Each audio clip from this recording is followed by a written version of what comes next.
it, guys? Here's Jess.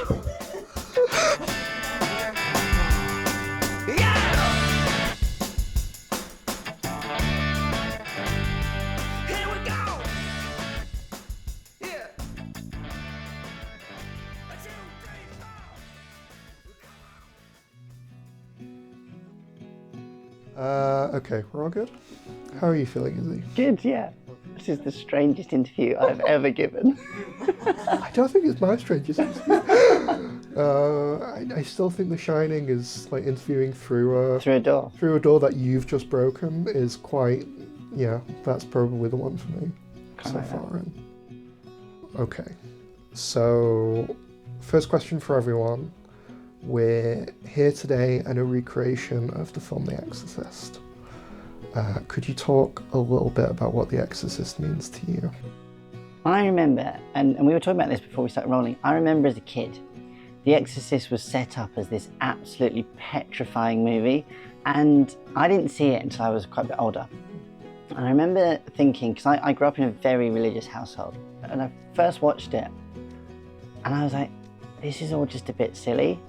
So I think I saw it probably about the same time as I became an atheist. And I remember thinking, looking at The Exorcist, and like, this is just silly. Because for me, horror is, at its definition, is silly. It is intentionally finding spaces to scare yourself through a TV screen. It's innately ridiculous. I think that mixed in with the idea that there was this sort of absurd power that could come in this outfit that could somehow save the day, which just seemed ridiculous to me. But yeah. Very superhero when you put it that way. It is, isn't it? Yeah. Well, it was one of the first real horror films I watched. I started with Alien vs Predator. Terrible film. But then I really got to enjoy Alien. Yeah, it's quite a lonely film because Sigourney Weaver just trying to survive on her own. And I can really relate with Sigourney Weaver now. That's the type of character, type of actress that I like to watch. What is it about the Sigourney Weaver character that you relate to, you think? She's very strong, clear-headed when there is a lot of stress and a lot of danger, and has determination, will do what is needed to survive. Great answer. Love that answer. Part of my high school experience was finding girls who wanted to be my friend up to a certain point. And then inevitably, they would just drop me, and I never knew why. I found a lot of friends with other boys, which I didn't see myself as yet, but they always saw me as one of the guys, and there were the sort of barriers that were broken down when I was with them that they wouldn't have had with other girls. So I always found more friendship there and felt like I fit in more with those boys than ever with any of the girls. When I was 19, I heard the word genderqueer, which was the first thing that ever tipped me into maybe that's why I'm a little bit different. But it wasn't until I was 33 that I actually came out. I felt like if I could exist in a sort of middle ground, if I could occupy the gray space that there was, then I could make myself comfortable. But it never really worked that way. Carrie was one of those figures where she didn't fit in and she didn't really know why. The scene with the blood dumped on her was the point at which she felt the most like she was going to be able to fit in with them. And then suddenly she realized that it was all a sham and she was never going to actually be seen as one of the kids that she wanted to be. Was actually...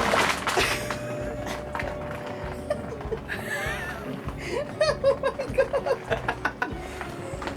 Okay. I really loved though that sort of 70s horror moment where you had things like Rosemary's Baby, you had The Exorcist, you had a lot of movies where horror was treated with a bit of seriousness, because you've got all of the slasher movies and then suddenly you've got these movies that are trying to actually scare people on like a deeper level.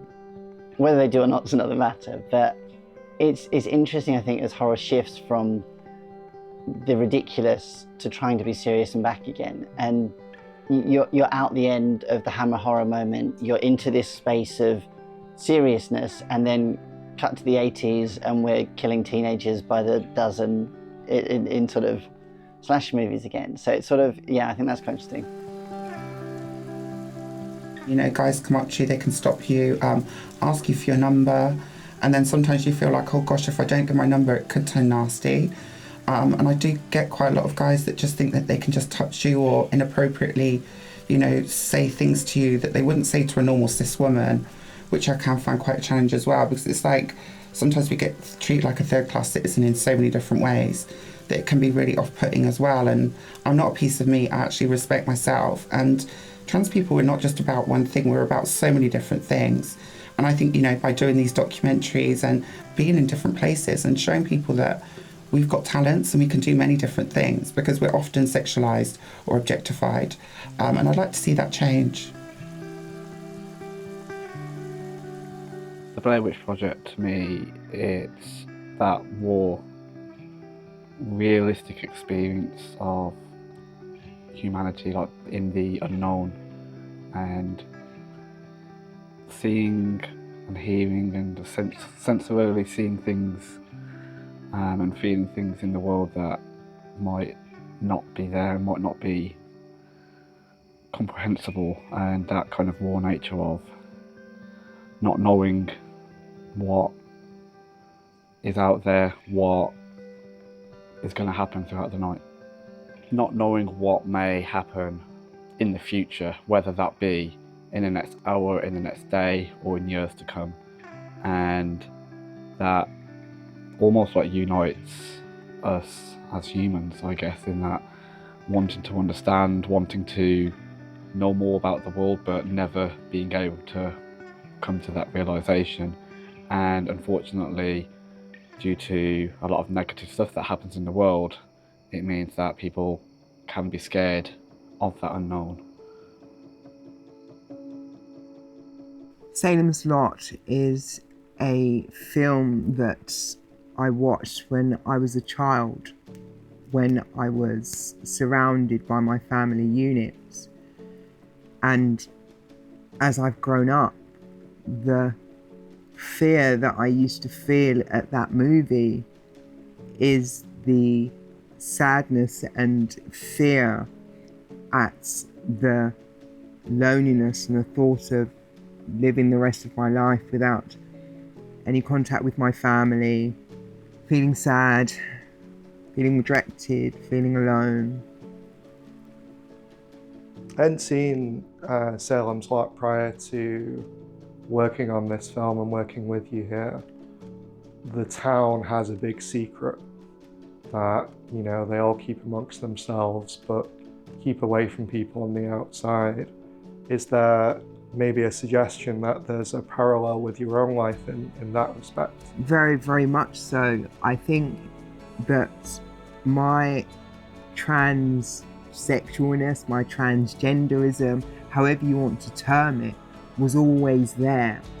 It was something that my family just kept quiet. I transitioned very, very young. I transitioned at the age of 15, having my full gender realignment surgery when I was 19. I didn't understand where I fitted in. I didn't understand why I looked the way I looked when I was naked. It was a roller coaster of emotions that I just didn't understand.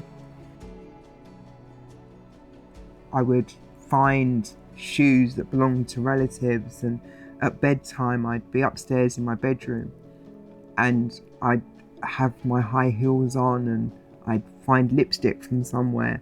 And I remember family members coming in and I'd fallen asleep on the bed, but it was kept a secret, it was kept quiet. I would just grow out of it, it was a phase, but obviously I didn't, because I am the woman I am today because it was always in me. It's my true authentic self. Okay, So we're here today, Sarah, in a recreation of the film The Silence of the Lambs. And I was wondering if you could maybe explain to us why that's relevant to your story in particular. I was in prison for 30 years, and if I didn't get parole, I too would have been in prison for the rest of my life. I was fully aware of how much hatred there is outside for transgender prisoners, and it did have a big impact on my life in jail, and it may have had some influence in keeping me in jail for so long. Before the lockdown, there was a 28% increase in attacks on the LGBTQIA community, not just in London, but across the country. This happens in prison too. If you're a transgender prisoner and someone comes up and throws a bucket of water over you, drags you in the shower and rapes you, stabs you, everybody laughs, nobody cares. In the prison system, there is no humanity. And I'm afraid that kind of attitude towards the transgender community in particular is held here too. Then I hear about cases like the senseless murder of Brianna Jai, and it breaks my heart. Brianna was not on her own. These kind of stories are coming to me every day from across the globe. If you're trans, it's like having a target on your back saying, "Punch my face in." That's what it seems like. And then it gets even worse, because being attacked by strangers is one thing, but what about when you get attacked by your own family? We're disgusted with you. You're revolting. You're vile. These are things that the transgender community and the non-binary community too have to suffer every day. Due to my activism against the systems and the institutions in the world, it's meant that there has been a lot of opposition and a lot of culture war rhetoric and violence, physically, verbally, emotionally, to many of the communities that I fall within. And I feel that, not knowing that, like, say, if in 10 years' time I could be murdered just for being who I am. I know people personally that have been murdered. I'm going to a funeral next week to someone within the queer community who is no longer with us because of that, and knowing that it's just not just affecting me and many people that I know, knowing that that could happen to me or more people that I care about, it's really hard to comprehend. It always weighs on me, but it won't stop me from doing what I'm doing. I worry about my trans friends, people I know who are really struggling with the attacks on our community, people who've been sexually assaulted, people who are contemplating detransition. There's so much going on. But also I'm a teacher, and over the years I've taught trans students. I taught, when I started at my previous school 8 years ago, there was one student, one trans boy, and then the next year there were two, and so on, and then after the pandemic there were quite a few more. One of the most haunting things I've ever seen are the signs of self-harm on trans boys' arms, and that's something that doesn't just keep me up at night, it's something that makes it hard during the day sometimes to know that the callousness of some of the policies the government has advanced in the past are worsening the mental health of trans children and are increasing the likelihood of violent attacks. And these things trouble me immensely. When a while ago I had one very, very rare incident where some students at my school made unpleasant noises at me. I looked very vulnerable. Usually when I'm walking down a corridor I try to look as assertive as possible, and people are fine and people have been very accepting. But this one particular time they were trying to be sort of intimidating and threatening, and someone said, "It's a man." And in that moment I thought, if there were a trans student who received that kind of treatment, that could be the last straw for them. A young person who doesn't have hormones, doesn't have a support network, doesn't have a therapist, these are the kind of things that keep me up at night. These are the things that really, really trouble me, that we are not trying to just make people's lives better, we're trying to keep people alive at this point. The whole conceit of this, horror movies, is very, very appropriate. It's not hyperbole at all, as far as I'm concerned.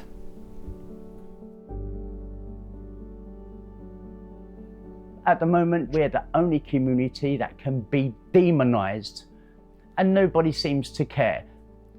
We have like Richie Sunak, who says to Keir Starmer wants to be a Prime Minister. He doesn't even know what a woman is. That's from Richie Sunak. And it happens with Kemi Badenoch, Suella Braverman. These people are insane. And I know, I've been in a psychiatric hospital. These people are actual lunatics. They would rather transgender community were just killed. They say this in private, and some of them speak it in public.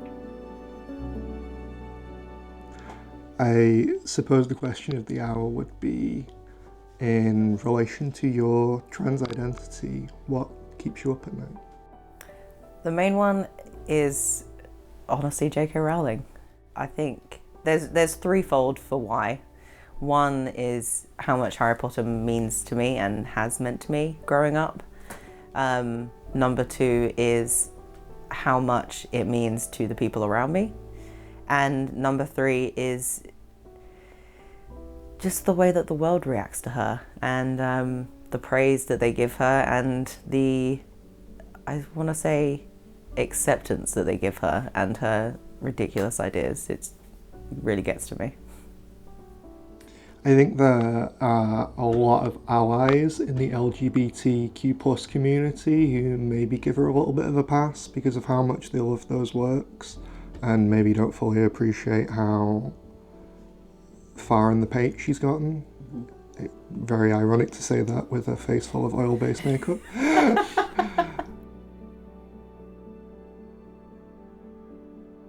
My definition of a TERF is a hate-filled monster, not just to the trans community, but probably to their own families too. The term was given to people who identify as a trans exclusionary radical feminist. But what does that mean? Yeah, it's not just women, it's men too. It's lunatics like Graham Linehan. It's lunatics like Posey Parker. It's rambling psychopaths like Joanna Rowling.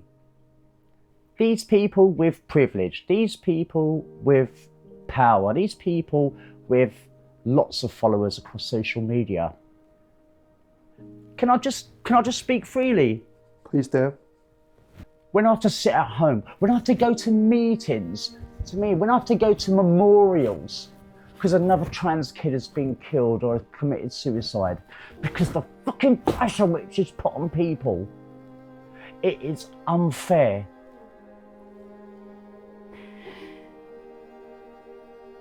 People need to wake up. We're surrounded by loons.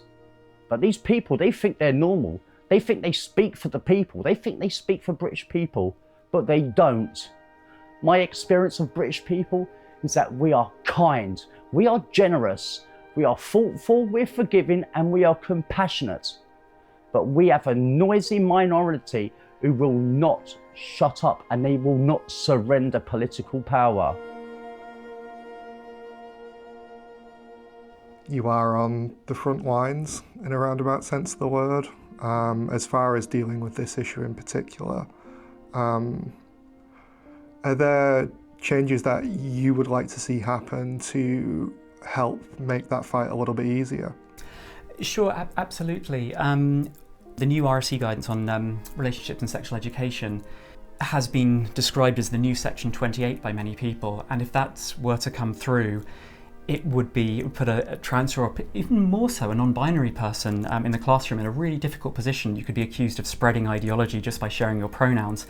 It's unlikely this guidance will come through as is, but that's precisely the sort of thing we need to be vigilant about.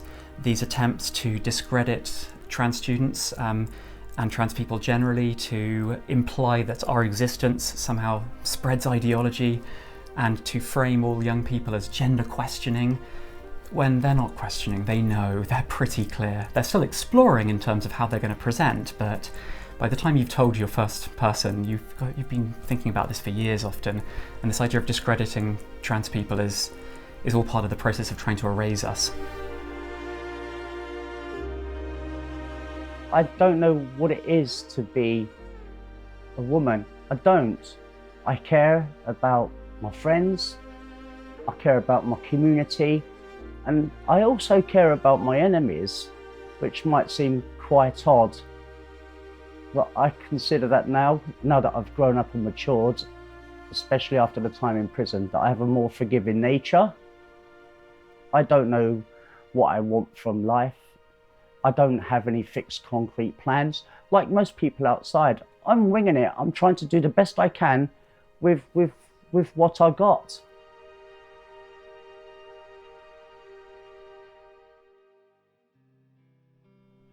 We're here today answering one question in particular. Yeah. And that question being, what keeps you up at night? And I was wondering if you could answer that for me. A lot right now, quite a lot. I'm trying to get my bottom surgery sorted. I can't afford to go with the NHS waitlist. I think last time I checked it was like 6-7 years. I'm going privately because I need it. I don't think I would be here for 6-7 years if I had to wait. And what keeps me up at night is never being able to have it. The surgery. It got a little bit close last year. Shortly after we filmed the last series, I lost my job, got laid off, and it got to the point where I was going to start going into my savings, going into my surgery fund. I thought I was going to get to a point where I couldn't afford it, or wait, or be able to wait for it, and yeah. I was in a pretty dark space when that was the case. Yeah. I'm sorry to hear that to start with. Yeah. There's so much emphasis put on surgery and the sort of wider trans conversation, but at the same time, I think for a lot of people, it's necessary as far as feeling comfortable in their own bodies. Yeah. And I think reaching that and achieving that is such an incredible goal, and it's obviously a lot to consider. Yeah, and also just going through the surgery itself. I am terrified about the surgery itself, but it's something I need. It's something that I need to feel whole in that space.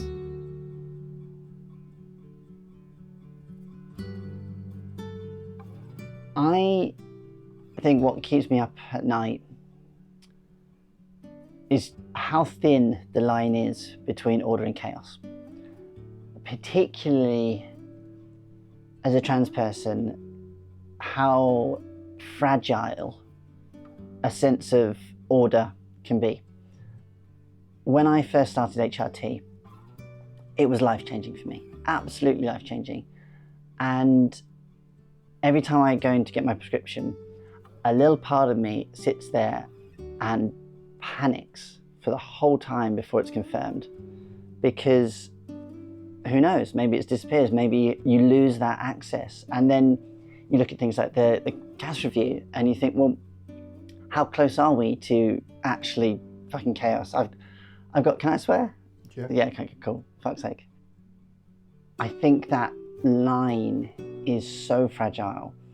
And you look at places like Ukraine, like the Congo, like Mali, Yemen, Palestine, and you think there are people who one day are sitting there, everything's great, and the next day they're in a war zone. And that fragility, I see a very similar fragility at that level, at a societal level, to what I think a lot of trans people experience on an individual level, which is you just don't know how close we are at any point. So I think that's something that petrifies me, to be honest. I would never not want to be visible. I don't care. I don't care what you throw at me, verbally, physically. I would never go back in the closet. Ever. Couldn't imagine it. Which is why we opened this discussion. I talked about HRT.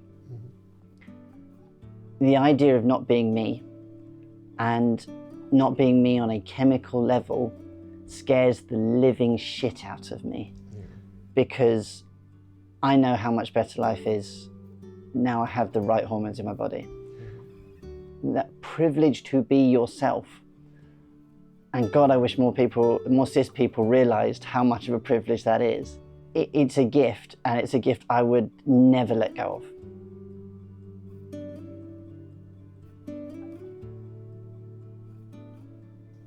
I think something I've certainly struggled with since coming out in general is trying to be more vulnerable. Yeah. And I think putting yourself in that kind of situation is a very vulnerable position. Yeah. I think we're taught to be almost loners and stoic and, self-reliant. Yeah, that's been my life for quite a long time. Before I came out, I was very fortunate to have a really supportive sister who is trans as well. And it was great because I was helping her get through what she needed to do. But because I was not out at the time, I saw both sides of people being very open and supportive to my sister in person, and then showing their real face behind her back. I'm not going to lie, when that did happen, I almost killed myself. I can't trust those people right now by saying that they're going to support me, that they feel what I'm doing is right, and then behind my back saying things the opposite. And that's leading to that feeling alone. Yeah. This is the second time I've had to say this in this series, but there is an element of hanging tough, I think. Yeah. I think with all of our situations, I think the way the country is at the moment, I think with lots of things. Yeah. And I'm a lot stronger now than I was. But there still is that fear of never having the surgery I want, and I'm doing everything in my power to make that happen. I have some really, really supportive people in my life right now. Very supportive people. Who are those people in your life? I have a really good girlfriend that has been really supportive with me, even though she's going through a lot herself. And I've got a lot of very close friends I'm very grateful to have. More than anything else, I think the thing I think myself often is, you're still here. You're still doing it, you're still trying to make it better. That's an incredible thing. Yeah, I am so lucky to be able to afford the surgery. I know others can't. My sister went through the public route and I saw her struggles, and if I could have waved the magic wand and fixed it for her, I would have. I want to do everything in my power to help others.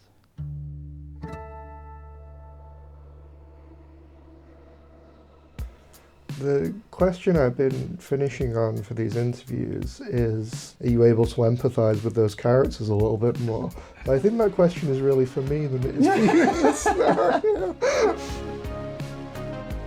I can definitely relate to the character in that film at this stage. It's very